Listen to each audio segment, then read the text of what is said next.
A graça do Senhor Jesus seja sobre nossa vida. Hoje nós vamos estudar a lição de número 4 da nossa escola bíblica dominical. Nós estamos aí no último trimestre do ano e hoje nós vamos estudar a quarta lição, que é Paulo, a vocação para ser apóstolo.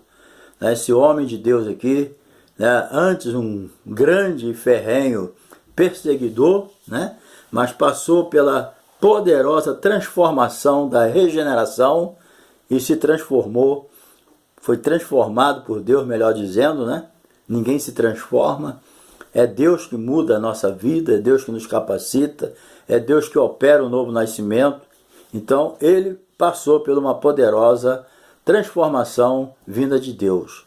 Lógico, há uma permissão, Quando a gente endurece o coração e resiste, aí Deus não pode fazer nada.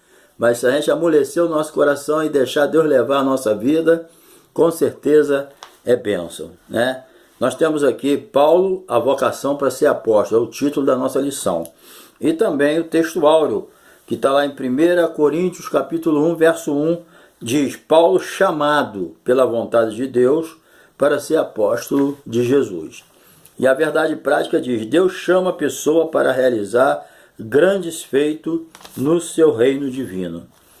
A nossa leitura bíblica em classe, ela está em Atos capítulo 9, versículo 15 a 22, e Gálatas, capítulo 1, versículo de 11 a 18.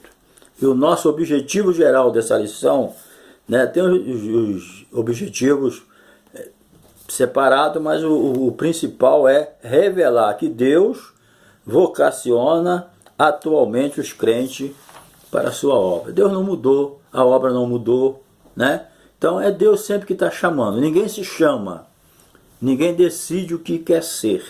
É Deus que chama, é Deus que vocaciona, é Deus que escolhe o que você vai ser, qual vai ser a sua função no corpo de Cristo, Deus é que escolhe.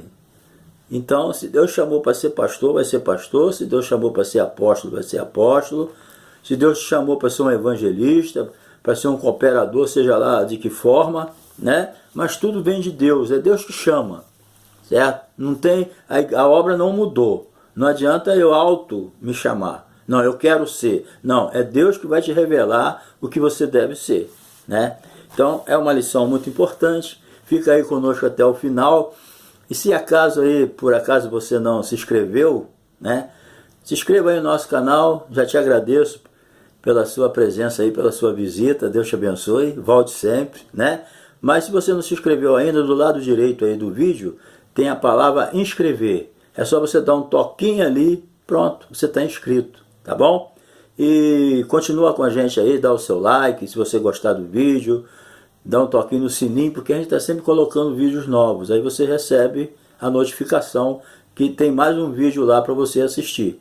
Dá um toquinho no sininho aí que é benção, tá bom? E o seu like, convida aí seus amigos, compartilha com os grupos aí, ajuda a gente a continuar divulgando a palavra de Deus, tá bom? Deus te abençoe. Vamos lá. Então, antes do apóstolo Paulo exercer, a sua vocação, ele teve que passar por um aprendizado. Não é porque ele era o Paulo, que ele não precisasse entrar pelo caminho de aprender. Paulo era um doutor da lei, mas ele conhecia mais a letra do que o próprio espírito da lei. Ele precisava aprender muita coisa ainda que ele, com certeza não sabia. Então, o que ele fez? O deserto, ele foi para o deserto, e no deserto ele foi ensinado mais sobre Jesus, onde o apóstolo pôde reavaliar-se também, diante de Deus, as suas crenças, suas convicções. Ele podia confrontá-la, com as revelações da graça de Deus. Então ele já tinha o conhecimento do Velho Testamento, conhecimento profundo, Ele aprendeu aos pés de Gamaliel. Mas ele agora, tendo nascido de novo, sendo uma nova criatura em Cristo Jesus, com certeza ele recebeu novas revelações de Deus, coisas novas, Vocês sabem que ele mesmo disse que não aprendeu de homem algum, ele aprendeu de Jesus. Então, lógico que o Espírito Santo revelou coisas profundas que ele escreveu. né? Quando você lê as 13 cartas do apóstolo Paulo, você vê ali o conhecimento profundo que foi revelado para ele, né? Então, mas isso tudo aconteceu lá na solidão, no deserto, onde ele se avaliou também, né? Onde ele recebeu as revelações da graça de Deus, né? Então, ali no deserto, ele pôde refletir, né, sobre a simplicidade, dominar as suas paixões. Então, todo mundo tem o seu deserto. E é nesse deserto a gente aprende mais do que no meio do movimento. Entendeu? E a gente aprende muito no deserto, né? Deserto não é para ficar para sempre. Deserto é passageiro. Quando a pessoa fica a vida toda no deserto, tem alguma coisa errada, né? Então Paulo teve um período no deserto. E lá ele aprendeu muito. E depois nunca mais, ó. Foi só pregar, ensinar, evangelizar, fundar a igreja, né? Ele foi vocacionado para isso. Apóstolo, enviado de Deus, né? Ele sempre gostava de falar, apóstolo de Jesus, chamado por Jesus, né? Então, apóstolo é enviado, ele foi enviado de Deus. Então, nessa lição, nós vamos estudar a respeito da vocação de Paulo, né?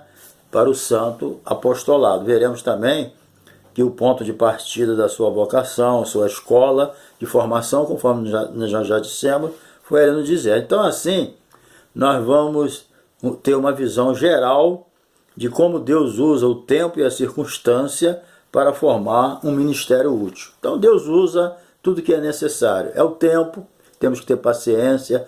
Não é fácil, às vezes, você esperar o tempo certo de Deus para Ele atuar. Mas não tem outro jeito.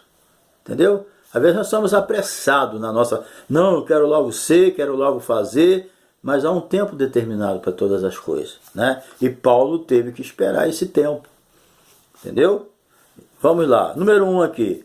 Ponto de partida para a vocação de Paulo. Bem, aqui, primeiramente, a chamada e presciência divina, né? Então a vocação de Paulo, ela foi estabelecida segundo a presciência de Deus. Ele mesmo confirma, né, esse fato em Gálatas. O que ele escreveu? Olha só, em Gálatas 1,15. Mas quando aprove a Deus que desde o ventre da minha mãe, ele falando, né, me separou e me chamou pela sua graça. Desde o ventre. Então Deus escolheu ele já estava escolhido, né? Mas só que Deus esperou o tempo certo para ter aquele encontro com ele ali em Damasco, na estrada de Damasco. Mas ele tinha consciência de que ele foi chamado, escolhido por Deus. Então essa, querida, é a verdadeira chamada. Quando você sabe, tem certeza que você foi separado por Deus, escolhido por isso, é que dá força a gente. Quando você tem certeza que a sua chamada é divina, que você nunca se auto-chamou, você nunca se autoproclamou nada. Foi Deus que fez na sua vida. Então é isso que é importante. E quando Deus faz isso, a própria igreja entende isso.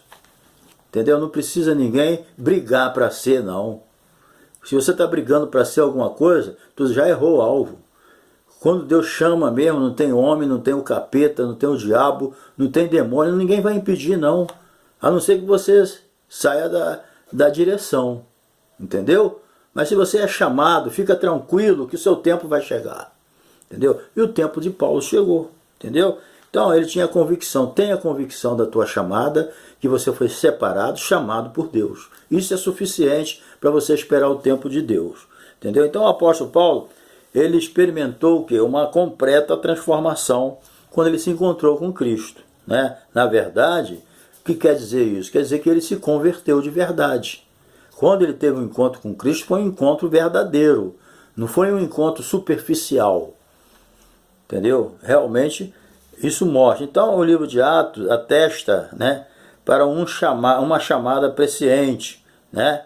Porque quando Deus, Jesus, aliás, falou com Anania, o que Jesus disse para Anania? Anania, esse é para mim um vaso escolhido para levar o meu nome diante do gentio. Então, ele foi escolhido por Deus e Jesus já tinha determinado o que ele ia fazer.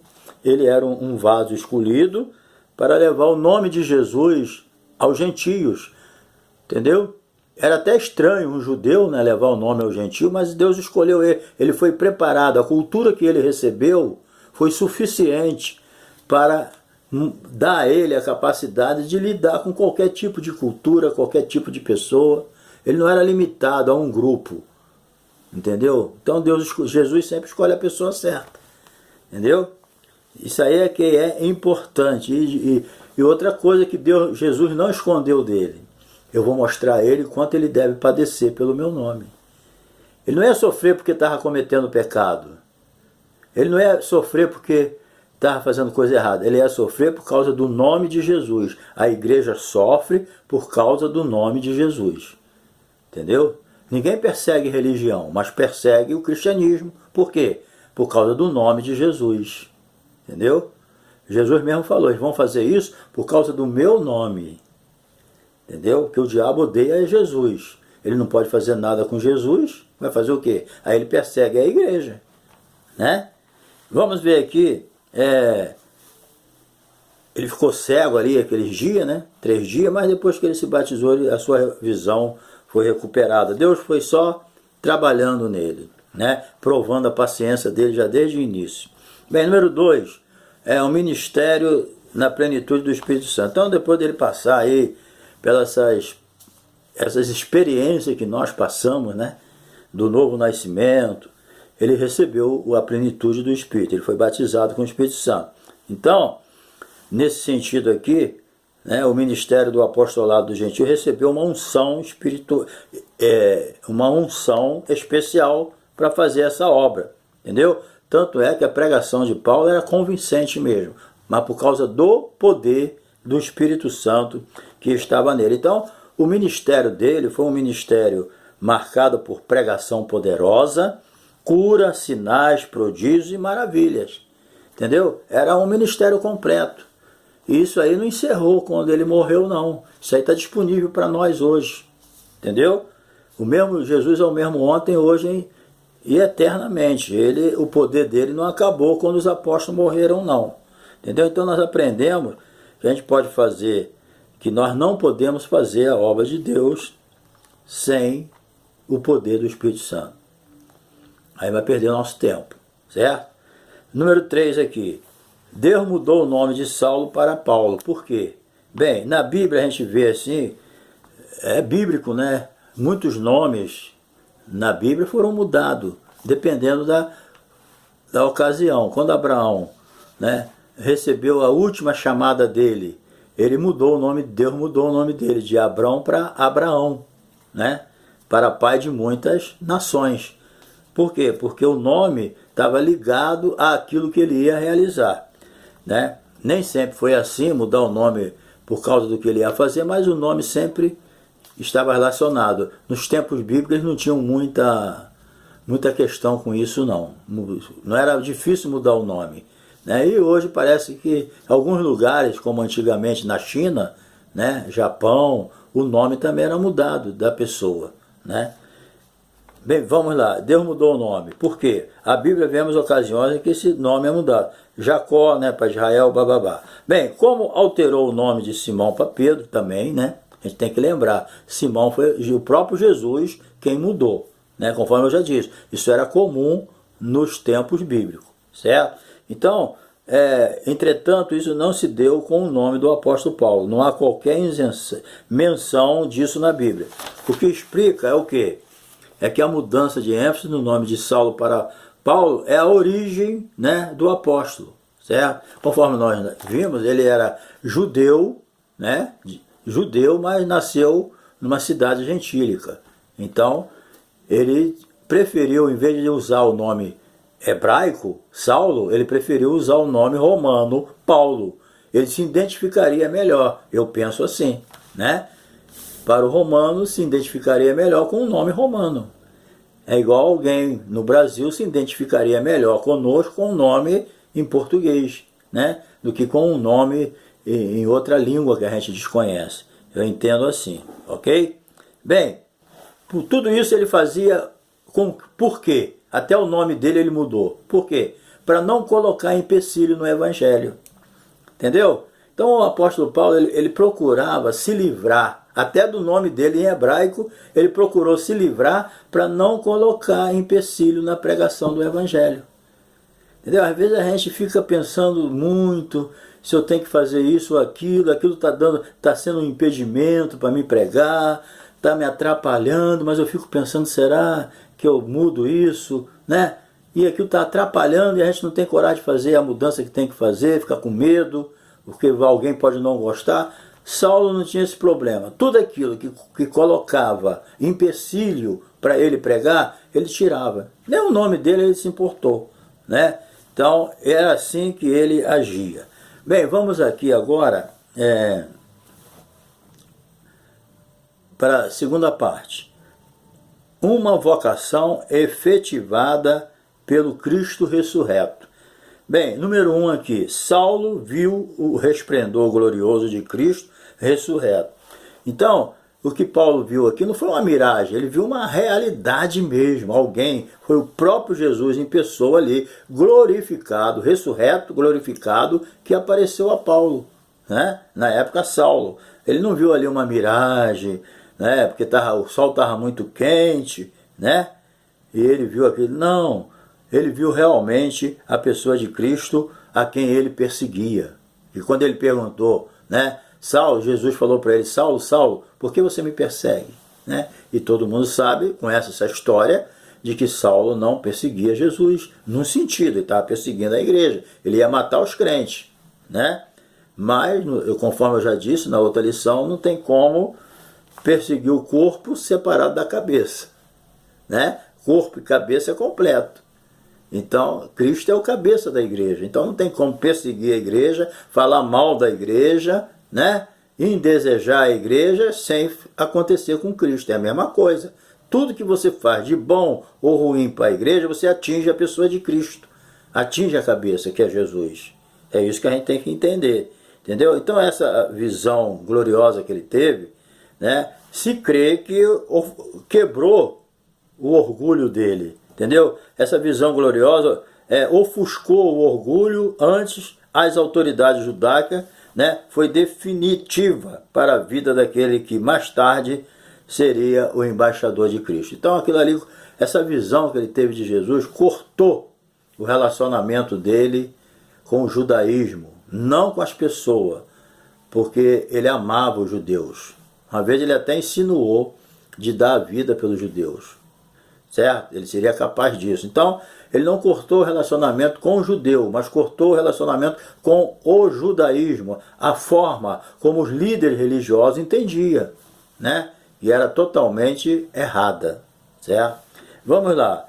Número 2 aqui. Uma vocação inevitável para o apostolado entre os gentios. Bem, Deus é quem escolheu, certo? Para conhecer a sua vontade. Porque é da vontade de Deus que todos conheçam o Evangelho. Entendeu? Então Deus escolheu Paulo, na época, né? Para que os gentios conhecessem o Evangelho. Porque na cabeça dos judeus, o Evangelho era só para os judeus. Eles até ficaram meio assim quando Jesus falou, ide por todo mundo e pregar o Evangelho a toda criatura, ide a todas as nações, ensinar, batizar. Eles ficaram com o pé atrás, mas vai ser nesse tempo que tu vai restaurar Israel? Por quê? Porque a visão deles era localizada, limitada, para dentro. Então eles não entenderam muito esse negócio, mas Jesus já tinha em mente, né, evangelizar todas as nações. E Paulo foi um judeu escolhido para evangelizar os gentios. Gentio é aquele que não é judeu, claro. Né? Então, nós, né, hoje nós não somos gentios, nós somos igreja. Eu me considero a igreja de Jesus, né? Certo? Então, número 2, a vocação inevitável do apostolado entre os gentios. Deus escolheu Saulo de antemão para conhecer a sua vontade. Então, e torná-lo embaixador, certo? De Cristo, apóstolo. Então, não foi por acaso, né? As várias cartas do apóstolo às igrejas plantadas por ele, assim identificada. Porque, olha, a melhor bênção que nós recebemos é essas epístolas de Paulo. É um homem de experiência, ele viveu o que ele escreveu, ele viveu o que ele pregou. Então ele tinha experiência daquilo que ele falava. E era um homem convicto e muito dedicado. Né? Então ele mostrou a vontade de Deus através das suas cartas, né? E nas suas cartas ele sempre se identificava assim, ó, Paulo, apóstolo de Jesus Cristo, pela vontade de Deus. Entendeu? Ele nunca quis se mostrar superior, querendo demonstrar para as pessoas que ele mesmo se chamou, que ele era capaz de si mesmo. Entendeu? Ele deixou claro os termos que Jesus usava, né? O Filho de Deus, às vezes falava, eu de mim mesmo não posso fazer nada. Tem pessoas aí que Deus usa, mas depois ele acha que quando alguém fala, tu é usado por Deus, Deus me usa, mas eu também, né? Ele quer mostrar que tem o lado dele, ele não quer glorificar Jesus que dá o poder a ele. Se a pessoa não vigiar, ele entra numa vaidade satânica, de se colocar até no lugar de Deus, né? Mas Paulo não tinha esse pensamento não. Ele falou, ó, eu sei em quem tenho crido e o poder que eu tenho vem dele, certo? Bem, o apóstolo também não foi ordenado em Jerusalém, né? Não fez aqui aquela comissão, né? Pedro e Tiago, vamos reunir o pessoal aqui, vamos consagrar apóstolo Paulo. É o novo obreiro da nossa seara, não houve nada disso, entendeu? O que prevaleceu ali foi o que Jesus falou, né? Esse para mim é um instrumento, acabou. Não precisou de concílio, né? Não, simplesmente a declaração de Jesus. E quando Jesus faz uma coisa que não é pública, depois ele confirma publicamente através do que ele faz na vida da pessoa. Tem pessoas que o seu ministério não é uma chamada pública que todo mundo vê, Deus chama ele no particular, mas depois, publicamente, Deus vai usando aquela pessoa e mostrando que foi ele que chamou. É assim que Deus fez com Paulo. Chamou ele na estrada de Damasco, mas depois, com a forma como ele usava Paulo, ficava claro que ele era escolhido de Deus. Não tinha como alguém reclamar e falar, não, esse cara aí... Mas mesmo assim tinha pessoas que não aceitavam o ministério dele porque ele não veio junto com os 12, porque ele não esteve com Jesus. Mas ele nunca ligou para isso, né? Então ele foi um homem que fez o que Deus mandou, entendeu? Isso aí é o que interessa. Ananias, com autoridade delegada, né, recebeu, né, a ordem de Jesus, foi lá, impôs a mão sobre ele, pronto, né? Com o passar dos anos, se Ananias viveu, né, muitos anos, ele poderia dizer, quem diria, né? Aquele homem ali cego, caído lá, dentro daquela casa, 3 dias sem comer. Eu botei a mão sobre ele, orei por ele. Ele foi cheio do Espírito Santo, se batizou nas águas, voltou a enxergar com a minha imposição de mão. Quem diria agora que ele seria usado dessa maneira? Né? Às vezes você ora por alguém, ora por um obreiro humilde que ninguém dá nada por ele. Daqui a uns anos o cara é um instrumento poderoso na mão de Deus. E você fala, realmente, Deus fez uma grande obra na vida dessa pessoa. Foi isso que ele fez com Paulo, né? A vocação mudou o rumo da vida de Saulo, né? Muda mesmo, gente. Você pode estar vivendo sua vidinha aí, Deus te chamou, vocacionou, te enviou, tua vida muda completamente.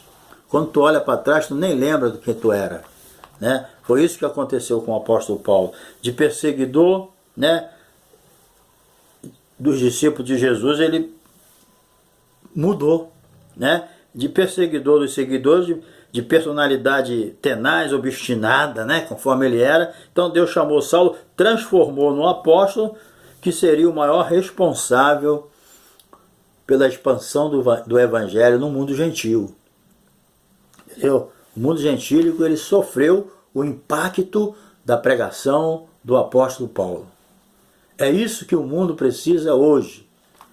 Sofrer o impacto dos pregadores do evangelho. Certo? Nada de pregar uma água com açúcar. Vamos pregar a palavra, mas ser usado por Deus, né? Então, é isso que Deus, a operação da graça salvadora na vida de Saulo, promoveu uma mudança radical em sua vida. A pessoa, para ser usada por Deus, ele tem que realmente sofrer uma mudança de dentro para fora. Nós só levamos a pessoa até onde nós estamos. Ou seja, é tudo segundo a espécie. Se eu sou um obreiro ruim, eu vou fazer um monte de discípulo ruim. Se eu sou um obreiro sincero com Deus, dedicado à obra de Deus, faça a obra com amor, eu vou ter muitos discípulos com o mesmo caráter meu. Entendeu? Tudo é segundo a espécie. Você não vai levar alguém melhor do que você, né, se você não é. Nesse sentido. Então eu só vou trazer as pessoas até onde eu estou. Não tem como. Então, se eu não sou dedicado, sou relapso, não gosto de ler a Bíblia, né, orar muito mal e faço a obra do jeito que eu quiser, sou relaxado e estou fazendo discípulo igual a mim. Eles vão seguir meu exemplo e depois eu vou dar conta. Entendeu? Então é um cuidado que a gente tem que ter. Nós temos que ter sinceridade com Deus, como teve o apóstolo Paulo. Entendeu? A vocação da sua chamada mudou o rumo da sua vida. Por quê? Porque ele mudou também. Foi um arrependimento profundo, né? Então, foi Jesus que confrontou e surpreendeu e chamou ele pelo nome, entendeu? Então foi assim que Jesus fez. Jesus falou, quem é você? Não é Paulo que perguntou, quem és tu, Senhor? Mas Jesus chamou Saulo pelo nome, o nome hebraico. Saulo, Saulo, por que me persegue? Deus chama pelo nome. O que significa isso? Deus não erra. Deus não te chamou, querido ou querida, por acaso. Deus não te chamou, caramba, não era ela não, ou não era ele não, eu errei. Não, nunca vai acontecer isso com Deus. Ele sempre vai na pessoa certa. Se ele te chamou, te vocacionou, você é a pessoa certa. Ele não errou. Não fica dizendo que eu não tenho capacidade, que eu não posso. Essas conversas fiadas para Deus não resolvem. Se ele te chamou, ele sabe quem ele chamou. Ele é onisciente. Ele não errou. Quando ele falou, Saulo, tu és para mim um vaso escolhido para levar o evangelho, o meu nome, ao gentio. E Paulo fez isso. Deu para entender? Deus não erra, querido. Se Deus te chamou, está chamado. É só esperar o tempo e fazer a sua parte. Porque eu sempre procuro lembrar, Deus faz a parte dele, mas nós fazemos a nossa. A minha parte, Deus não vai fazer. E a parte de Deus, eu também não vou fazer. Então, nós somos cooperadores de Deus. Trabalhamos junto. Deus faz a parte dele, eu vou fazer a minha. É assim que funciona a obra de Deus. Ela não para. Bem, vamos para a parte final aqui. É a vocação de Paulo e o aprendizado no deserto. Número 1. A ida para o deserto. Bem, o ministério de Paulo precisava de uma preparação austera, né? E silenciosa, de comunhão com Deus, reflexão, né? Todos nós precisamos ter os nossos momentos a sós com Deus. Isso é muito bom. Entendeu? Quando a solidão é preenchida pela presença de Deus, é muito bom. Entendeu?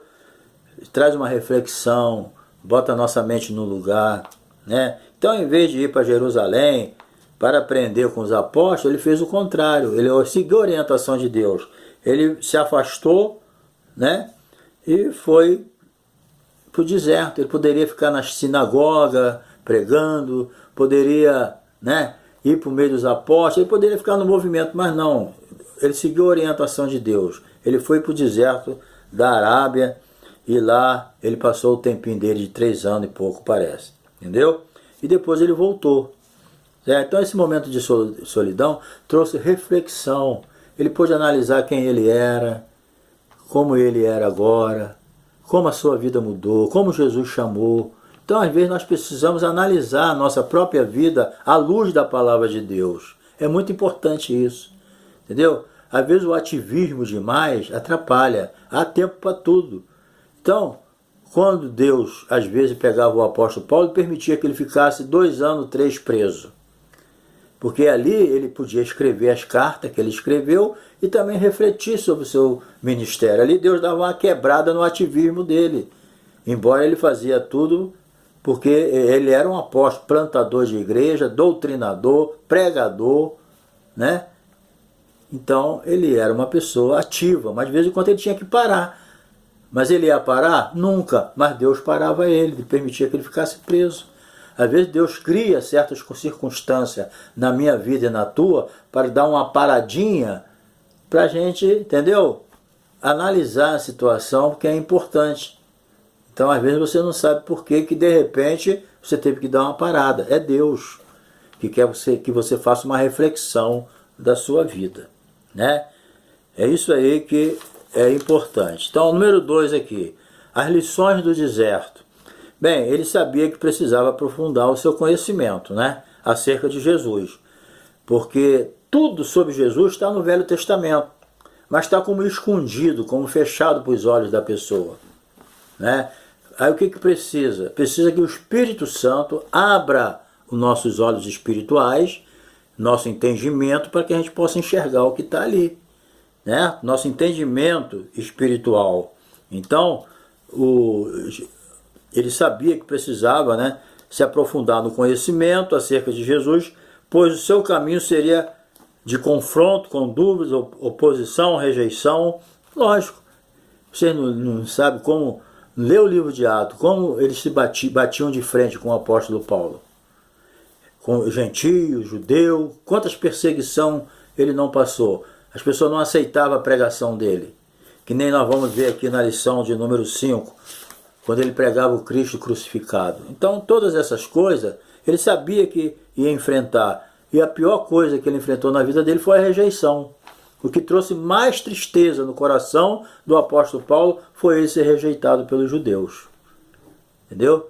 E embora ele falou, eu amo o apostolado gentil, mas eu fui rejeitado pelo judeu, né? Isso aí trazia tristeza. Então, ao ficar lá os 3 anos e alguma coisa lá no deserto, ele voltou para Jerusalém, certo? Então, ele teve tempo para pensar, para analisar, para aumentar a sua convicção, saber separar o judaísmo do cristianismo, né? Que isso aí era... O judaísmo estava agarrado nele, então ali ele foi aprendendo a separar, né? O Espírito Santo foi preparando. Então assim, Paulo se preparou para explicar a sua vocação aos líderes lá em Jerusalém. Depois ele foi lá dar uma explicação, né? Bem, vamos para o final agora. Mais lições do deserto. Saulo passou a usar o nome romano, que nem nós já falamos, Paulo, né? É o que tornou ele conhecido no mundo todo, certo? Paulo tomou rumo no deserto para refletir, aprender, certo? Isso aí ele aprendeu no deserto. No deserto ele aprendeu que a simplicidade era a chave para abrir a porta do cristianismo, né? Que era preciso dominar suas paixões, substituindo pela alegria da salvação. A carne, ela oferece muita alegria, mas ele aprendeu que a alegria de servir a Cristo era maior. É só você ler o livro, a epístola dele aos Filipenses, você vai entender o que eu estou dizendo. Entendeu? A epístola, ele estava preso, mas a epístola que mais ele fala de alegria é a de Filipenses. Então ele soube trocar a alegria da carne pela alegria do Espírito. Entendeu? Então, também ele foi despido, né, de toda filosofia e religiosidade legalista do judaísmo. Ele conseguiu arrancar essa legalidade, né, essa lei judaica da forma como era ensinada pelos líderes religiosos. Ele também aprendeu que, isso aqui é importante, também aprendeu que a imensidão do deserto esmaga o poder e a fraqueza do homem. Agora, ele só pode depender de Deus. Então, no deserto da vida, o deserto aqui simboliza as lutas que você passa. Entendeu? É isso aí. Aí você ali no deserto, você vê que o teu poder, a tua inteligência não resolve nada. Pensa bem no que eu estou te dizendo. Às vezes você se acha muito inteligente, muito esperto, muito safo, mas você vai passar por situações que você vai depender de si mesmo e não vai conseguir resolver nada. Entendeu? Aí você vai ver que você tem que depender de Deus. No deserto é para isso. É para você aprender a deixar depender de si mesmo para depender de Deus. Aí você vai ser vitorioso. Entendeu? Então é isso aí que a gente precisa entender. Paulo descobriu que a experiência da solidão no deserto e as coisas de Deus são, né, do modo como Ele quer e não como queremos. Entendeu? Então é isso que a gente aprende. Tem que ser do jeito de Deus. Entendeu? A obra de Deus tem que ser feita do jeito de Deus. O teu ministério tem que ser cumprido na terra do jeito de Deus. Não queira fazer as coisas do teu jeito, não, que você já começou a errar o alvo. Tá bom? Aceita a vontade de Deus. Tudo na tua vida é do jeito de Deus. Tá bom? E tudo isso você sabe como? Através do Espírito Santo e da palavra. Conhecereis a palavra, conhecereis a verdade. É a palavra de Deus que traz mudança na nossa vida. É na palavra de Deus que nós conhecemos a perfeita vontade de Deus. E o Espírito Santo te ilumina. Amém? Então que Deus te abençoe, querido. A conclusão aqui é que a grande verdade que aprendemos nessa lição não mudou o seu método para vocacionar a quem Ele quer. Às vezes Deus usa o improvável. Talvez Deus escolha alguém que você nunca escolheria, mas é assim. Você nunca escolheria um perseguidor assassino, mas Deus escolheu. Então, Deus te abençoe, entendeu? E até a próxima lição. Não se esqueça de se inscrever no meu canal, de dar o seu like. Do lado direito aí tem uma palavrinha, inscrever. Vai com o dedinho aí, toca aí, pronto, você está inscrito. Me ajuda aí a continuar a divulgar a palavra de Deus, tá bom? Um abraço e até a próxima lição. Deus te abençoe. Tamo junto.